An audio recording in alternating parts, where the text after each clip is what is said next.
Everybody, welcome back.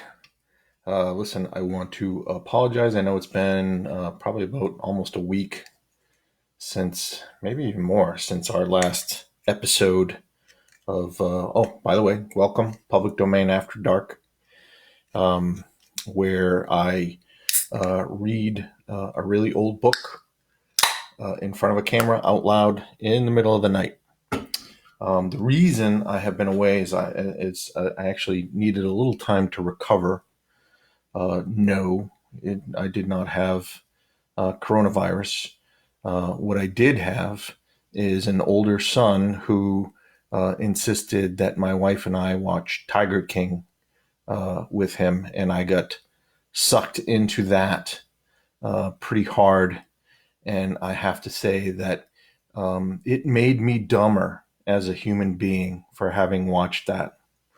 I really believe it robbed my ability to even read things. Never mind the type of writing that H.P. Lovecraft is dishing out. So I really needed some recovery time because that documentary series really did make me more stupid.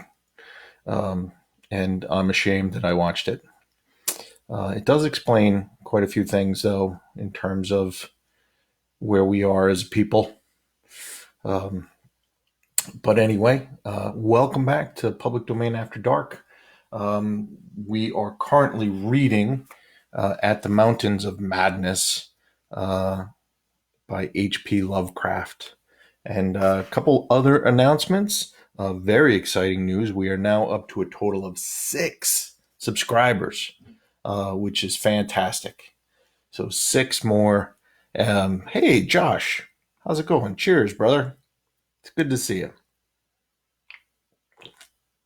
I was just telling everybody how I'm deeply and utterly ashamed for having um, invested so many hours into watching Tiger King, and I'm still recovering. It's really something. But another announcement. So the fans have spoken, and I was getting some feedback saying that some people were having a little bit of a hard time understanding me. And when I say fans, it was actually my friend Meek, who is Estonian and English is not his first language. So any kind of problem with the microphone didn't help things. So I actually have like this professional kind of microphone that I'm using now. So hopefully the audio is better. Um, uh, Josh is commiserating with me. He has also felt that shame. But like I said, it answers a lot of questions as to what exactly is going on in this country. That was something to see, something to see. Anyway, I want to thank any new watchers and listeners to this. If this is your first time, I'm on chapter 7. So we've already got 6 chapters. You can find the first 6 chapters of this book. I created a YouTube channel called Public Domain After Dark. It's called that because I don't want all of my myriad subscribers to somebody to report me, and I get sued for any kind of copyright. So I'm reading a really old book. By the way, I never actually checked to see if this is in the public domain catalog. I just assumed it was published in 1935, 1936. So I'm making an assumption. So this whole premise could be entirely flawed because I'm reading this, and it could belong to somebody. I don't know. But I'm going to continue. Um, we spent many chapters describing this Antarctic city in the mountains that uh, Dyer and Danforth traveled to. And when I say chapters, it was literally chapters of just description of angles and geometric shapes and feelings of dread all while the protagonist would occasionally say how it was indescribable and then go on for 2 chapters describing it. Um, so it's actually kind of interesting. And quite frankly, it's impressive. The sentences that H.P. Lovecraft puts together around describing all these things is frankly pretty amazing.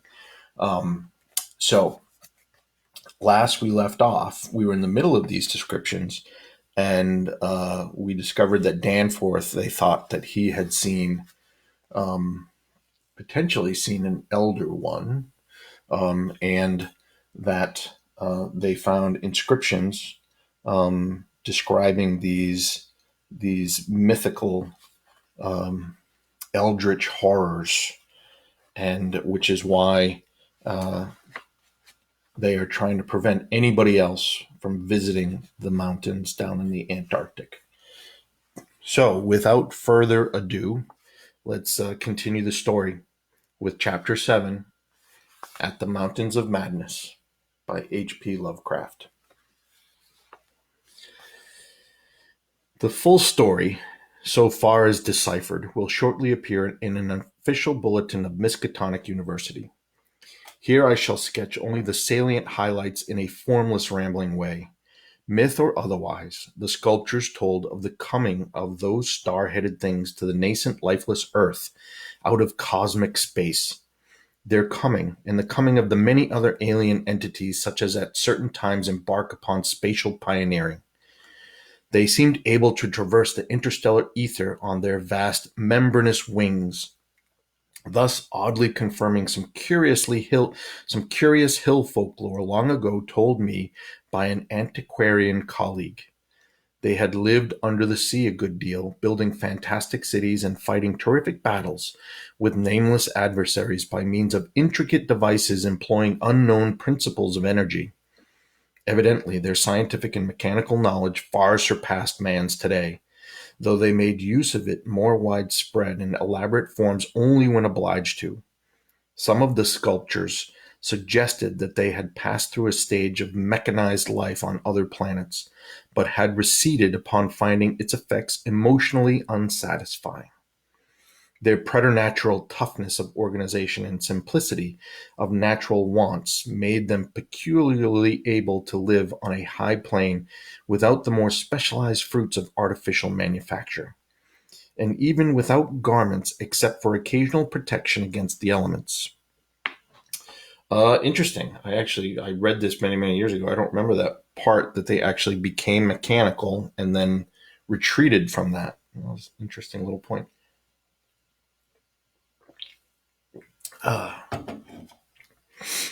It was under the sea, at first for food and later for other purposes, that they first created Earth life, using available substances according to long-known methods.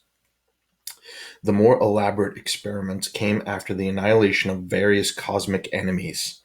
They had done the same thing on other planets, having manufactured not only necessary foods, but certain multicellular protoplasmic masses capable of molding their tissues into all sorts of temporary organs under hypnotic influence, and thereby forming ideal slaves to perform the heavy work of the community. These viscous masses were without doubt what Abdul al-Hazred whispered about as the Shoggoths in his frightful Necronomicon, though even that mad Arab had not hinted that any existed on Earth except in the dreams of those who had chewed a certain alkaloidal herb. When the star-headed Old Ones on this planet had synthesized their simple food forms and bred a good supply of Shoggoths, they allowed other cell groups to develop into other forms of animal and vegetable life for sundry purposes, extirpating any whose presence became troublesome. With the aid of the Shoggoths, whose expansions could be made to lift prodigious weights, the small, low cities under the sea grew to vast and imposing labyrinths of stone, not unlike those which later rose on land. Indeed, the highly adaptable Old Ones had lived much on land in other parts of the universe, and probably retained many traditions of land construction. As we studied the architecture of all these sculptured Paleogean cities, including that whose aeon-dead corridors we were even then traversing. We were impressed by a curious coincidence which we have not yet tried to explain, even to ourselves. The tops of the buildings, which in the actual city around us had of course been weathered into shapeless ruins ages ago, were clearly displayed in the bas reliefs, and shewed vast clusters of needle-like spires, delicate finials on certain cone and pyramid apexes, and tiers of thin horizontal scalloped discs capping cylindrical shafts. This was exactly what we had seen in that monstrous and portentous mirage, cast by a dead city whence such skyline features had been absent for thousands and tens of thousands of years, which loomed on our ignorant eyes across the unfathomed mountains of madness as we first approached poor Lake's ill-fated camp. Yes, stem cell reference. Yeah, a lot of Prometheus in this first part of the chapter. Of the life of the old ones, both under the sea and after part of them migrated to land, volumes could be written. Those in shallow water had continued the fullest use of the eyes at the ends of their 5 main head tentacles, and had practiced the art of sculpture and of writing in quite the usual way, the writing accomplished with a stylus on waterproof waxen surfaces. Those lower down in the ocean depths, though they used a curious phosphorescent organism to furnish light, pieced out their vision with obscure special senses operating through the prismatic cilia on their heads, senses which rendered all the old ones partly independent of light in emergencies. Their forms of sculptures and writing had changed curiously during the descent, embodying certain apparently chemical coating processes, probably to secure phosphorescence, which the bas reliefs could not make clear to us. The beings moved in the sea partly by swimming, using the lateral crinoid arms, and partly by wriggling with the lower tier of tentacles containing the pseudo feet. Occasionally, they accomplished long swoops with the auxiliary use of 2 or more sets of their fan-like folding wings. On land, they locally used the pseudo feet, but now and then flew to great heights or over long distances with their wings. The many slender tentacles into which the crinoid arms branched were infinitely delicate, flexible, strong, and accurate in muscular nervous coordination, ensuring the utmost skill and dexterity in all artistic and other manual operations. Man, this guy is quite the art historian. He's able to divine quite a lot of information from statues.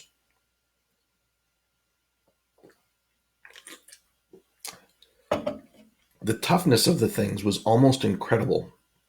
Even the terrific pressures of the deepest sea bottoms appeared powerless to harm them.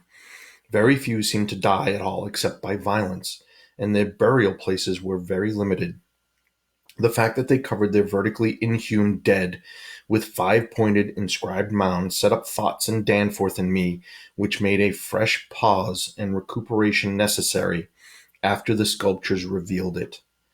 The beings multiplied by means of spores, like vegetable pteridophytes, as Lake had suspected, but owing to their prodigious toughness and longevity, the consequent lack of replacement needs, they did not encourage the large-scale development of new prothalli, except when they had new regions to colonize. The young matured swiftly and received an education evidently beyond any standard we can imagine. The prevailing intellectual and aesthetic life was highly evolved, and produced a tenaciously enduring set of customs and institutions which I shall describe more fully in my coming monograph. These varied slightly according to sea or land residence, but had the same foundations and essentials. Though able, like vegetables, to derive nourishment from inorganic substances, excuse me, their vastly preferred organic and especially animal food. They ate uncooked marine life under the sea, but cooked their viands on land. They hunted game and raised meat herds, slaughtering with sharp weapons, whose odd marks on certain fossil bones our expedition had noted. They resisted all ordinary temperatures marvelously, and in their natural state could live in water down to freezing. When the great chill of the Pleistocene drew on, however, nearly 1 million years ago, the land dwellers had to resort to special measures, including artificial heating, until at last the deadly cold appears to have driven them back into the sea. For their prehistoric flights through cosmic space, legend said, they had absorbed certain chemicals and became almost independent of eating, breathing, or heat conditions. But by the time of the Great Cold, they had lost track of the method. In any case, they could not have prolonged the artificial state indefinitely without harm. Being non-pairing and semi-vegetable in structure, the old ones had no biological basis for the family phase of mammal life, but seemed to organize large households on the principles of comfortable space utility and, as we deduce from the pictured occupations and diversions of co-dwellers, congenial mental association. In furnishing their homes, they kept everything in the center of the huge rooms, leaving all the wall spaces free for decorative treatment. Lighting, in the case of the land inhabitants, was accomplished by a device probably electrochemical in nature. Both on land and underwater, they used curious tables, chairs, and couches like cylindrical frames, for they rested and slept upright with folded down tentacles, and racks for the hinged sets of dotted surfaces forming their books. Government was evidently complex and probably socialistic, though no certainties in this regard could be deduced from the sculptures we saw. There was extensive commerce, both local and between different cities, certain small flat counters, 5-pointed and inscribed, serving as money. Probably the smaller of the various greenish soapstones found by our expedition were pieces of such currency. Though the culture was mainly urban, some agriculture and much stock raising existed. Mining and a limited amount of manufacturing were also practiced. Travel was very frequent, but permanent migration seemed relatively rare except for the vast colonizing movements by which the race expanded. For personal locomotion, no external aid was used, since in land, air, and water movement alike, the old ones seemed to possess excessively vast capacities for speed. Loads, however, were drawn by beasts of burden, shoggoths under the sea, and a curious variety of primitive vertebrates in the latter years of land existence. Hey, Meek, how's it going? Good morning. Don't worry about missing the meeting. We'll just set up another one, man. No worries. These vertebrates, as well as an infinity of other life forms, animal and vegetable, marine, terrestrial, and aerial, were the products of unguided evolution acting on life cells made by the old ones, but escaping beyond their radius of attention. They had been suffered to develop unchecked because they had not come in conflict with the dominant beings. Bothersome forms, of course, were mechanically exterminated. It interested us to see in some of the very last and most decadent sculptures a shambling primitive mammal, used sometimes for food and sometimes as an amusing buffoon by the land dwellers, whose vaguely simian and human foreshadowings were unmistakable. In the building of land cities, the huge stone blocks of the high towers were generally lifted up by vast winged pterodactyls of a species heretofore unknown to paleontology.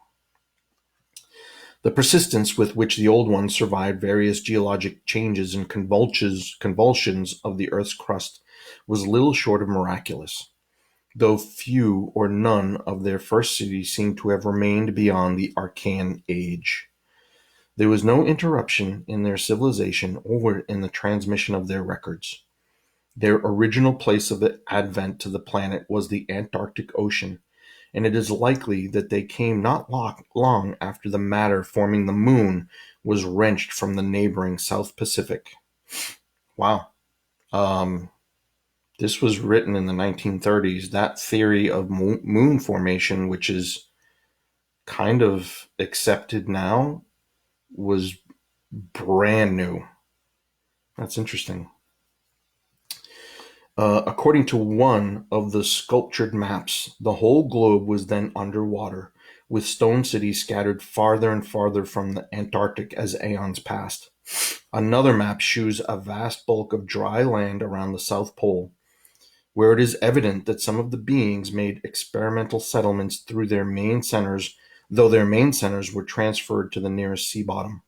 Later maps, which display this landmass as cracking and drifting, and sending certain detached parts northward, uphold in a striking way the theories of continental drift lately advanced by Taylor, Wegener, and Jolly.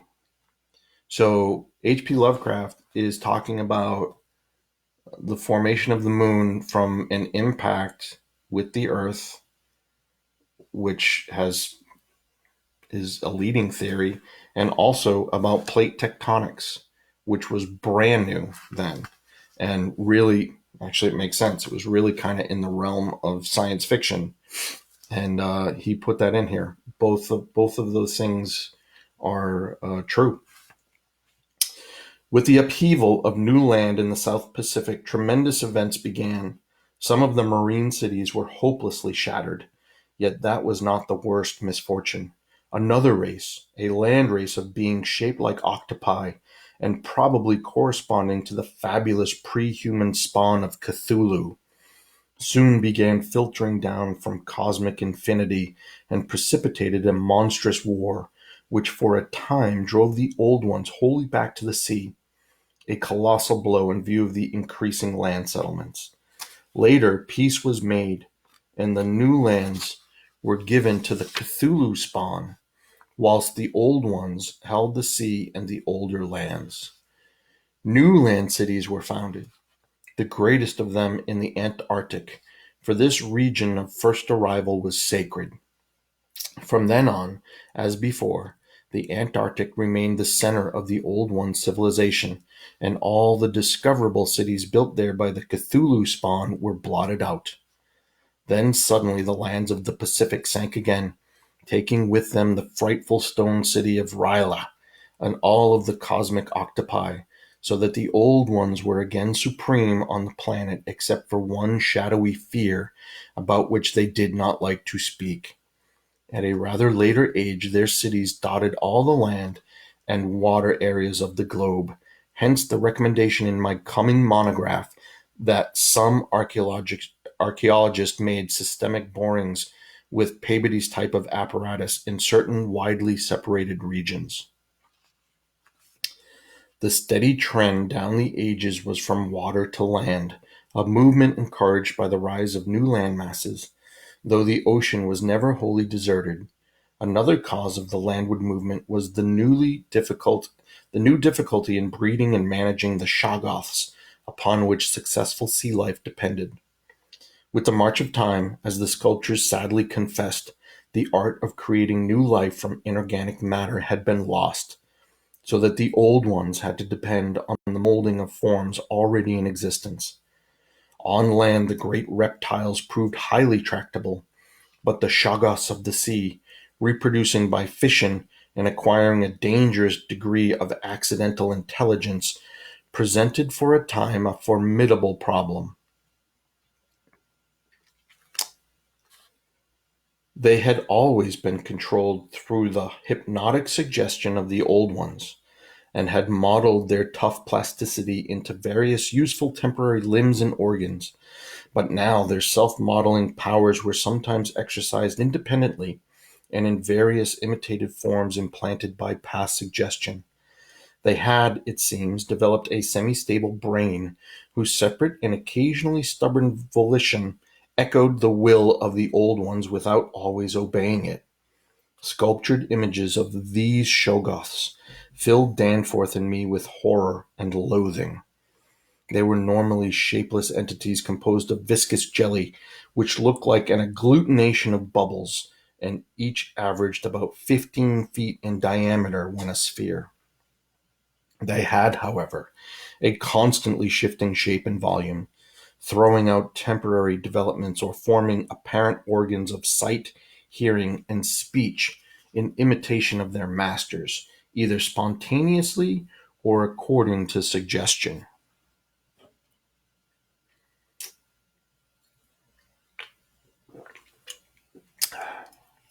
They seem to have become peculiarly intractable toward the middle of the Permian Age, perhaps 150 million years ago, when a veritable war of re-subjugation was waged upon them by the marine Old Ones. Pictures of this war, and of the headless, slime-coated fashion in which the Shoggoths typically left their slain victims, held a marvelously fearsome quality despite the intervening abyss of untold ages. The Old Ones had used curious weapons of molecular disturbance against the rebel entities, and in the end had achieved a complete victory. Therefore, the sculptures shewed a period in which Shoggoths were tamed and broken by armed Old Ones, as the wild horses of the American West were tamed by cowboys. Though during the rebellion the Shoggoths had shewn an ability to live out of water, this transition was not encouraged, since their usefulness on land would hardly have been commensurate with the trouble of their management. During the Jurassic Age, the Old Ones met fresh adversity in the form of a new invasion from outer space, this time but by half fungus, half crustacean creatures from a planet identifiable as the remote and recently discovered Pluto. Creatures undoubtedly the same as those figuring in certain whispered hill legends of the north, and remembered in the Himalayas as the Mi-Go, or abominable snowmen.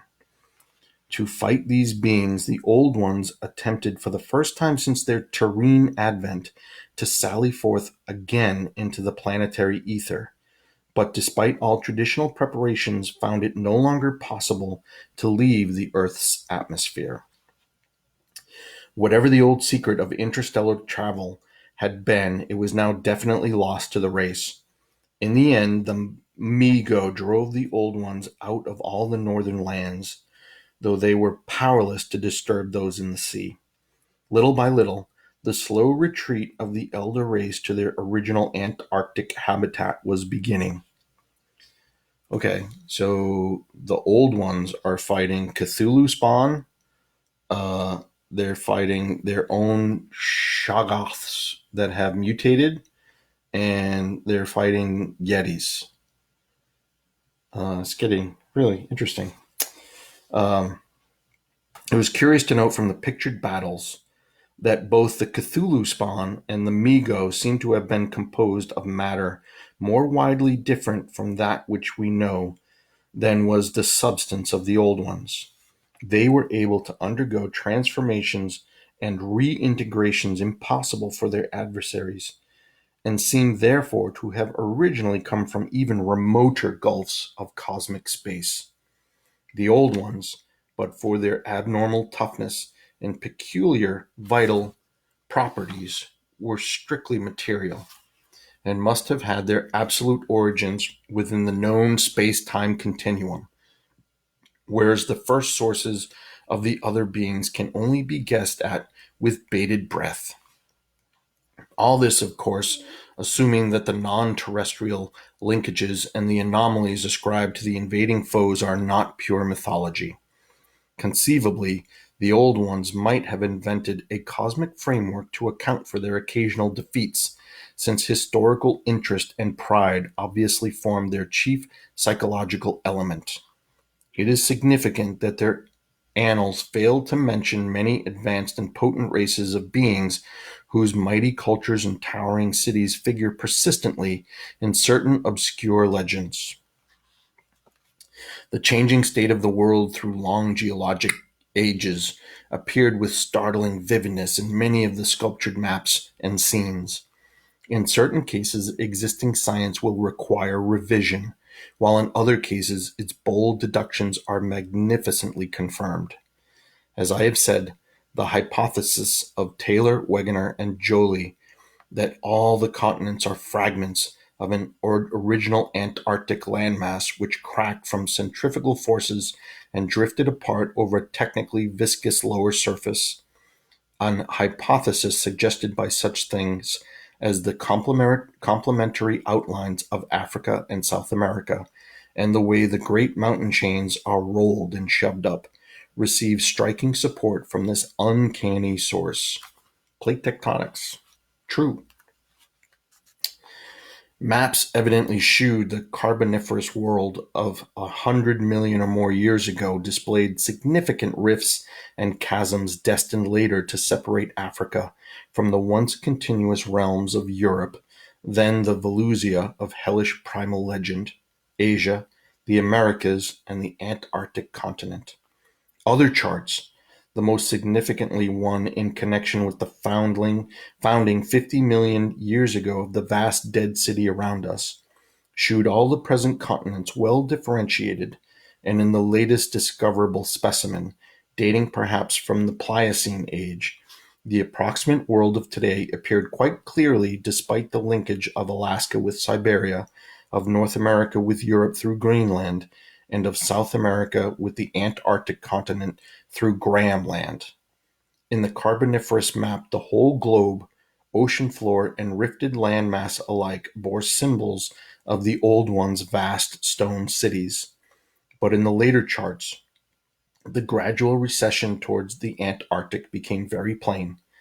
The final Pliocene specimen shewed no land cities except on the Antarctic continent and the tip of South America, nor any ocean cities north of the 50th parallel of south latitude. Knowledge and interest in the northern world, save for a study of coastlines probably made during long exploration flights on those fan-like membranous wings, had evidently declined to zero among the older ones. Destruction of cities through the upthrust of mountains, the centrifugal rending of continents, the seismic convulsions of land or sea bottom, and other natural causes was a matter of common record, and it was curious to observe how fewer and fewer replacements were made as the ages wore on. The vast dead megalopolis that yawned around us seemed to be the last general center of the race, built early in the Cretaceous age after a titanic earth buckling had obliterated a still vaster predecessor not far distant. It appeared that this general region was the most sacred spot of all, where reputedly the first old ones had settled on a primal sea bottom. In the new city, many of whose features we could recognize in the sculptures, but which stretched fully 100 miles along the mountain range in each direction beyond the farthest limits of our aerial survey, there were reputed to be preserved certain sacred stones forming part of the first sea-bottom city, which were thrust up to light after long epochs in the course of the general crumpling of strata. All right, now we are getting somewhere. So lots of build-up describing the city. Now they've come across these educational sculptures, which they have been able to essentially interpret and translate into an extremely long history of interstellar travelers that came to Earth, created life, and then lived alongside it, dominating it for millions upon millions of years, but in the later millennia began to decline and suffer losses through plate tectonics, through wars with Cthulhu spawn and abominable snowmen from Pluto. So we are getting into some good stuff here. So that was chapter 7, and thank you for joining and watching. I hope you enjoyed it. Again, if you want to see the other chapters or listen to the other chapters, just go to YouTube and just find Public Domain After Dark. That's the channel. I'll load this up in the next day or two so that this chapter is also there. Josh, yeah, Josh, you got to watch the 6 episodes. You got to catch up. Yeah, there's all the chapters are there. So Public Domain After Dark on YouTube. Make sure you subscribe so that I know the goal is by the end of the book, I actually have double digits of subscribers, and I'm up to 6 right now. So I need 4 more. But yeah, please do. Throw it on your phone. Listen to it through headphones when you're having a workout or driving or whatever. But thanks again for joining. I'm going to sign off now, and I will see you all soon. Take care.